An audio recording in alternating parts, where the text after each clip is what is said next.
Hands on the hood. Now you people always get loud when you're guilty. The command ripped through the quiet afternoon as a gun hovered inches from Calvin Brooks's back, steady and impatient. Rough hands slammed him forward, grinding his chest into the hood, metal biting through his coat like obedience had to be forced into his bones. "Stop resisting," the voice snapped, twisting his arm higher and ratcheting the cuffs tighter. Even though Calvin didn't move, Calvin kept his eyes forward, breath counted, shoulders still. They didn't know the man they were pinning down was one call away from ending everything they stood for. Before we go any further, comment where in the world you are watching from and make sure to subscribe, because tomorrow's story is one you don't want to miss. Calvin Brooks checked his watch as he stepped onto his front porch, the morning sun warming his face.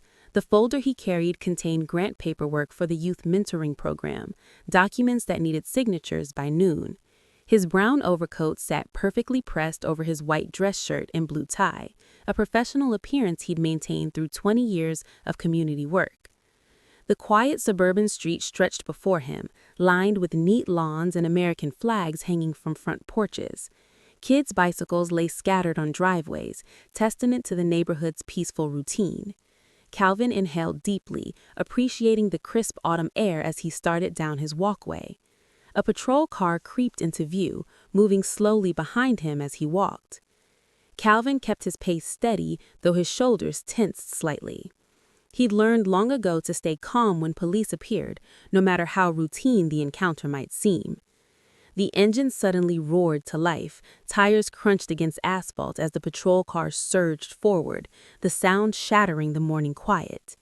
Calvin's heart jumped, but he forced himself to keep walking, one measured step after another. Car doors flew open with metallic screams. "Stop right there," a voice commanded. Calvin froze mid-stride, his fingers tightening around the folder's edge. Two officers emerged, Brent Clean and Ross Maddox, moving with practiced aggression, their boots scraped against pavement as they spread out, weapons appearing in their hands with frightening speed. Both guns aimed straight at Calvin's chest, unwavering. From her front window, Linda Sutter stood watching, her face bore an almost eager expression as she peered through lace curtains, hands clasped at her chest. Calvin caught her gaze for just a moment before focusing back on the immediate threat. "Hands where we can see them," Klein shouted, his voice sharp enough to slice through steel. Calvin slowly raised his palms, still holding the folder, his heart hammered against his ribs, but his voice remained steady. "Officers, what's going on? I'm just heading to an appointment." "Shut up and drop the folder," Maddox barked, edging closer with his weapon. Behind her curtain, Linda Sutter's lips curved into a thin smile. Calvin carefully lowered the folder to the ground, movements deliberate and slow.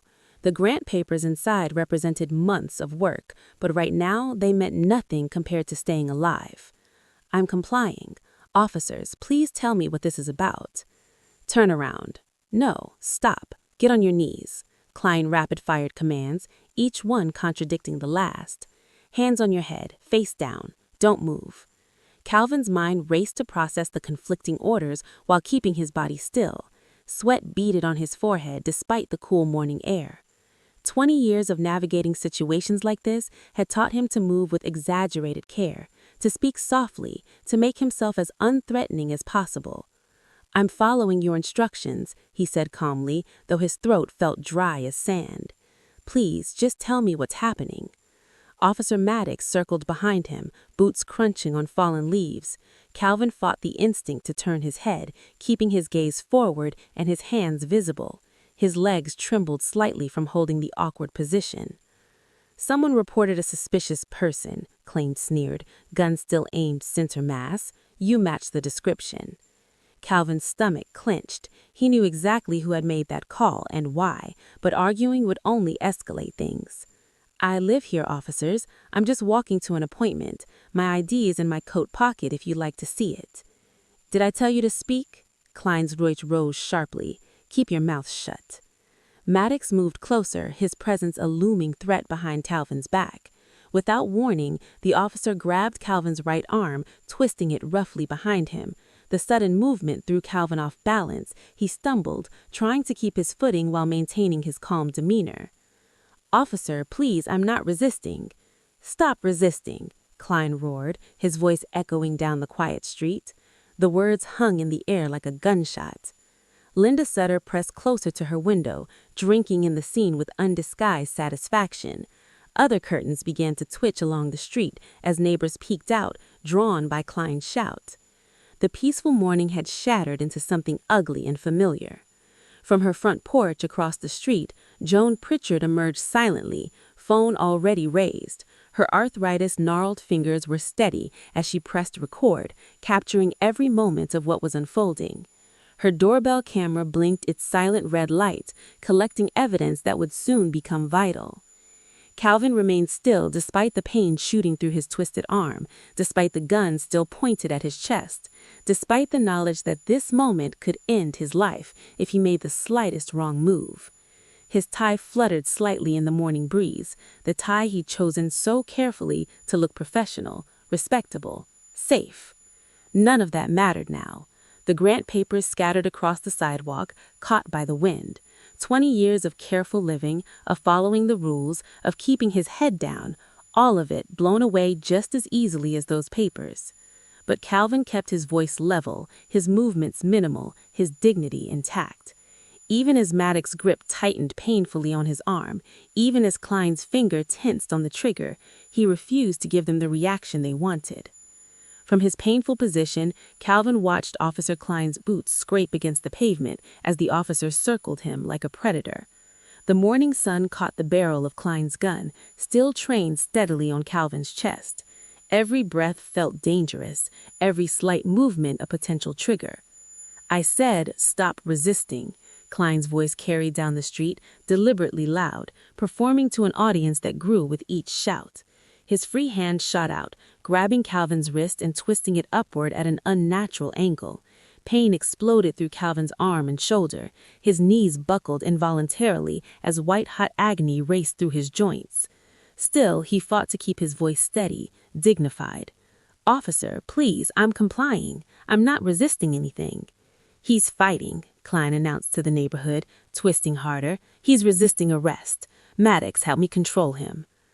Officer Maddox moved with practiced efficiency, his movements suggesting he'd done this many times before.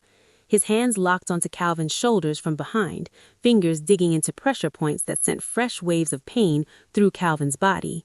"Stop moving," Maddox commanded, though Calvin hadn't shifted an inch. "I'm not," Calvin started to say, but Klein cut him off. "Shut your mouth." In one violent motion, Klein shoved Calvin forward while Maddox pushed from behind. Calvin's chest slammed against the patrol car's hood, the impact driving the air from his lungs. The metal felt burning hot against his cheek in the morning sun. More sirens wailed in the distance, drawing closer. Up and down the street, curtains twitched as neighbors peeked out at the spectacle.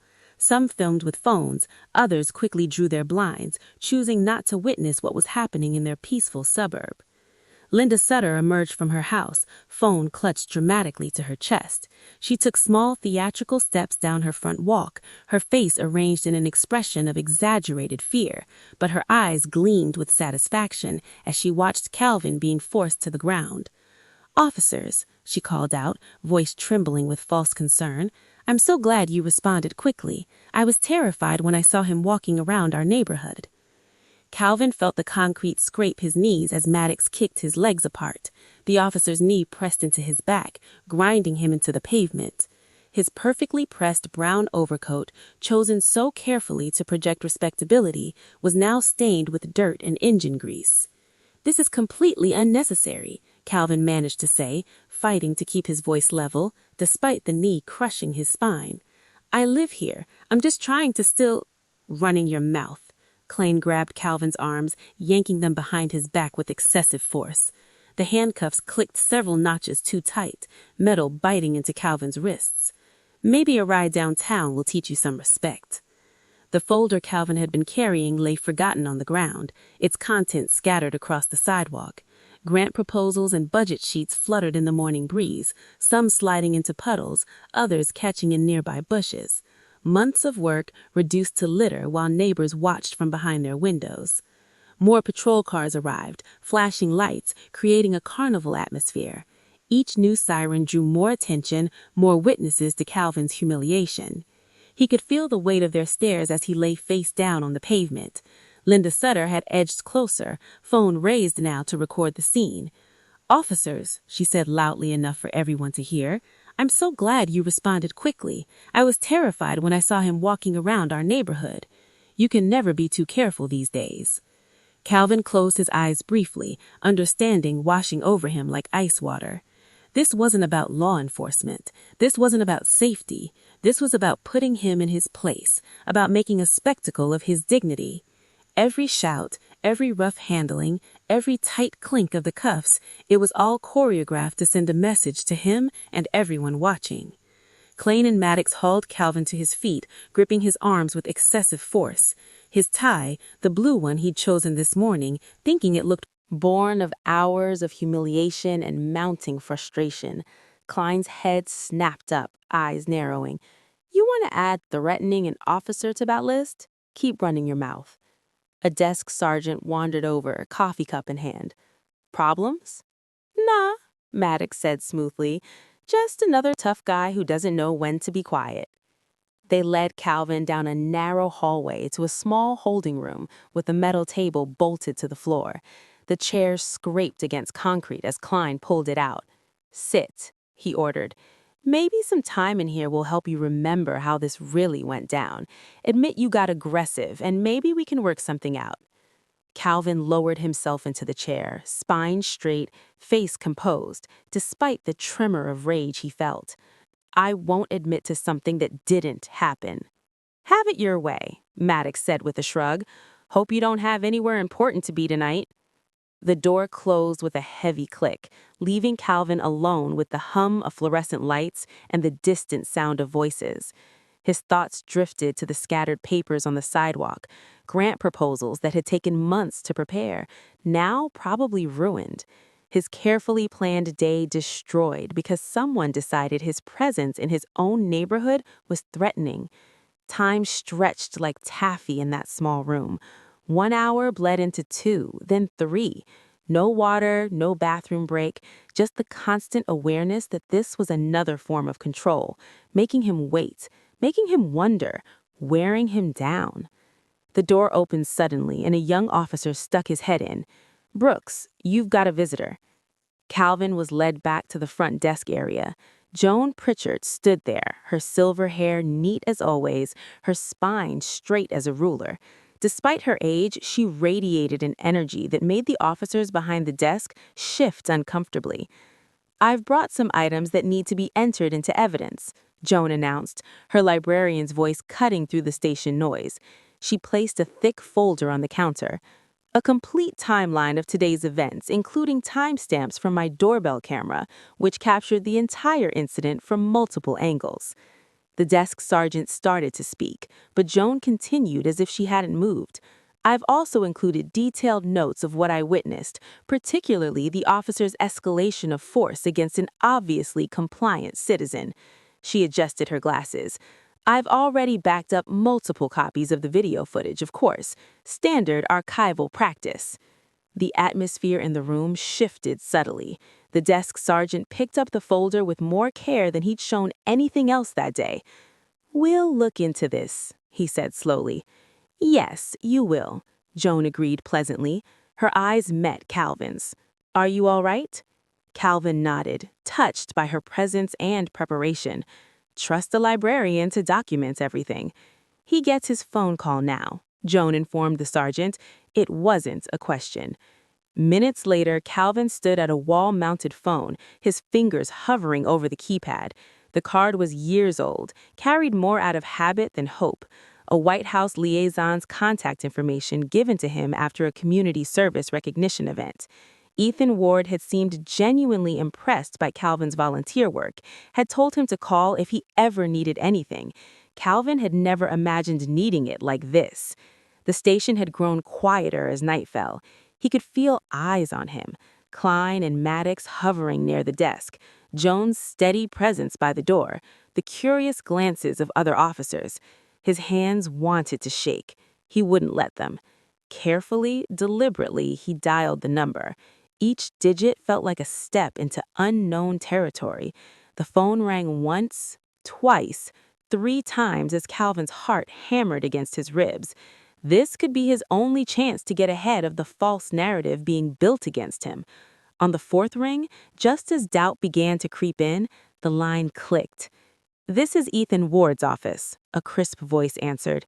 Calvin took a deep breath, squared his shoulders, and prepared to make the most important call of his life. The fluorescent lights hummed overhead. Papers rustled at the desk where Klein and Maddox had stopped pretending to work, openly watching him now. Joan stood like a sentinel by the door, her presence a reminder that someone had seen the truth, had documented it, had refused to look away.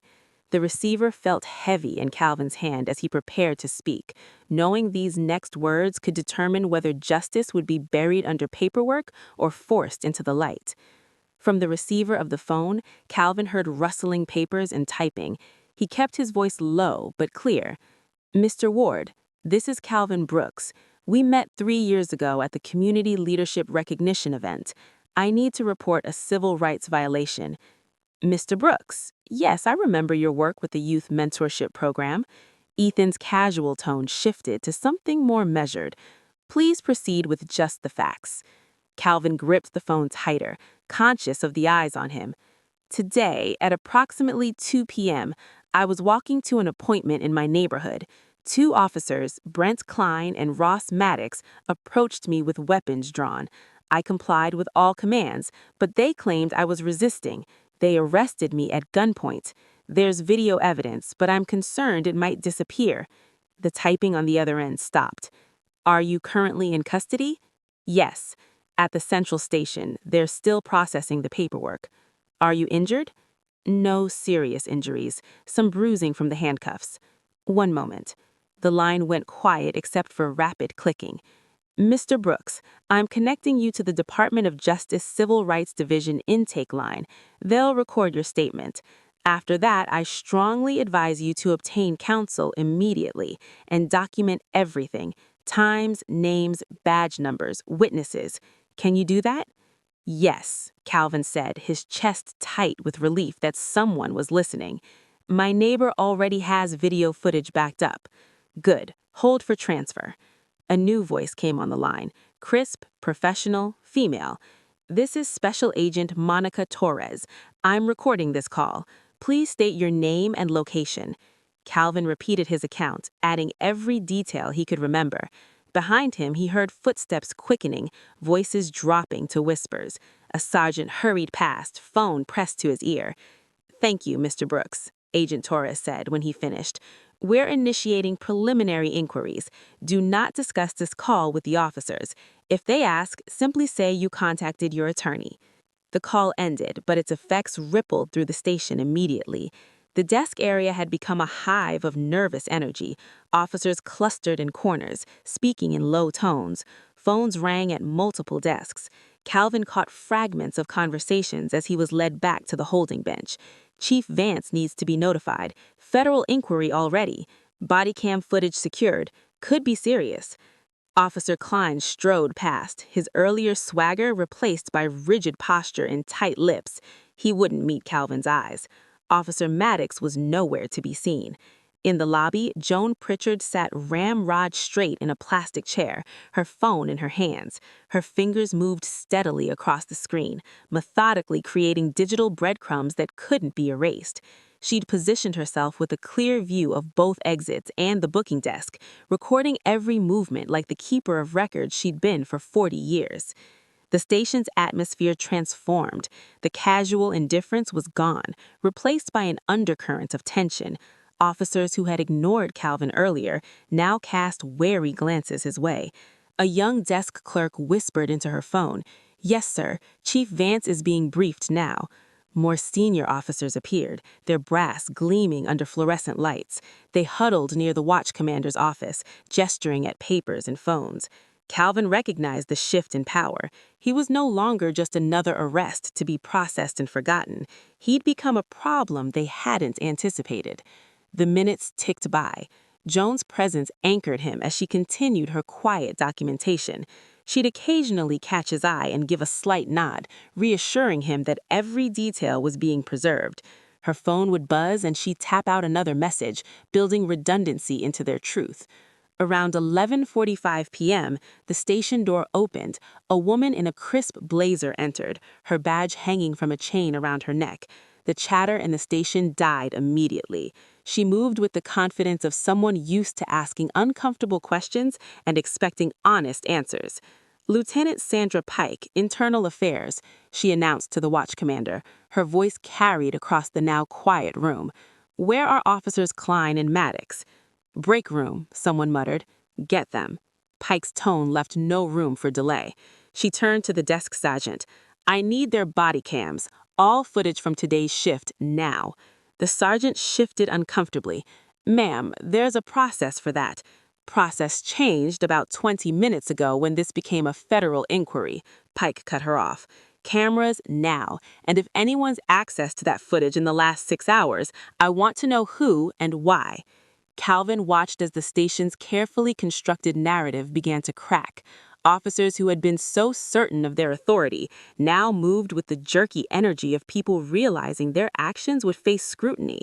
Klein and Maddox emerged from the break room, their faces pale under the harsh lighting. Joan caught Calvin's eye again and held up her phone briefly. She'd been right. The truth needed witnesses, and witnesses needed backup plans. While the system had expected Calvin to disappear into its machinery, he'd instead connected to people who could shine light into its darkest corners. The station clock crept toward midnight. Lieutenant Pike stood at the booking desk, her presence like a stone dropped into still water, sending ripples of consequence in every direction. Her voice cut through the tense silence.